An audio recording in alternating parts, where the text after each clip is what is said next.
జీతాలు పెరిగినాయి, సంపాదన పెరిగింది, కానీ బ్రతుకు తెరువు భారం అయ్యింది.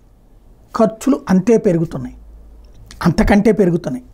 వాటి పర్యవసానమే ప్రధానమైనటువంటి సమస్యగా కనబడుతోంది. ఎందుకంటే ఇప్పుడు తాజాగా చూస్తే పెరిగిన గృహ అవసరాల వినియోగ వ్యయాన్ని గురించి హెచ్సిఈఎస్ ఇస్తున్న నివేదిక ఏంటంటే, దేశంలో గృహ అవసరాల వినియోగ వ్యయంలో వివిధ సామాజిక వర్గాల మధ్య అంతరాలు క్రమేణా తగ్గుతున్నాయి.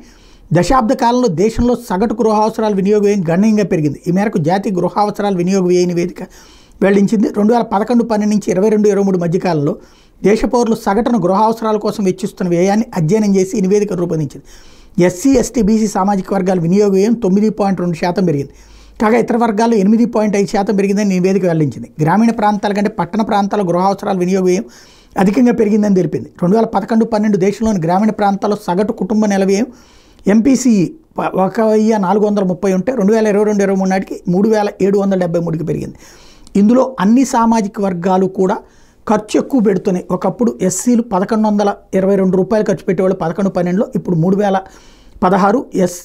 ఎస్టీలు 1252 నుంచి 3474, బీసీలు 1439 నుంచి 3838, ఇతర వర్గాలు 1719 నుంచి 4392. పట్టణ ప్రాంతాల్లో ఎస్టీలు 2193 నుంచి 5414, ఎస్సీలు 2028 నుంచి 5307, బీసీలు 2275 నుంచి 6177, ఇతర వర్గాలు 3242 నుంచి 7333 రూపాయలు ఇట్లా పెట్టుకొచ్చారు అన్నటువంటిది లెక్క చెప్తున్నారు. అయితే ఇక్కడే ప్రధానమైనటువంటి అంశం ఏంటి అంటే, గృహావసరాలకి ఎక్కువ అన్ని వర్గాలు పెడుతున్నారు, కానీ ప్రేమతో పెట్టట్లా.